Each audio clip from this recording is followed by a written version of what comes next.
Jadi kemarin karena beredar di berita ada yang sakit, kemudian kami pada keesokan harinya, siang hari, kami langsung memantau dengan tim gabungan.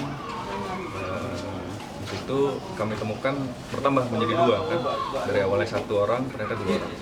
Setelah itu kami menghubungi karantina kesehatan untuk memastikan bagaimana kondisi mereka. Setelah dapat persetujuan dari karantina, mereka langsung merekomendasikan untuk dibawa ke rumah sakit terdekat. Jadi kita menurunkan orang bukan berarti kita menyetujui mereka untuk mendarat atau bagaimana, tetapi ini karena kemanusiaan, kita pun harus berkoordinasi dengan instansi terkait karena ada tupoksi masing-masing di dalam. Jadi kita tidak bisa asal menurunkan orang. Jadi karena dari karantina sudah memberikan rekomendasi, maka kita juga mengizinkan secara kemanusiaan.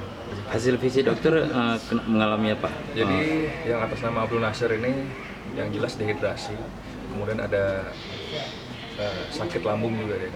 Mungkin lambungnya karena udah lama makan yang sesuai dengan gizi yang bagus, makanya lambungnya radang, bisa dibilang seperti itu. Kemudian yang atas nama Muhammad Rafiq, dia dehidrasi juga dengan hipertensi.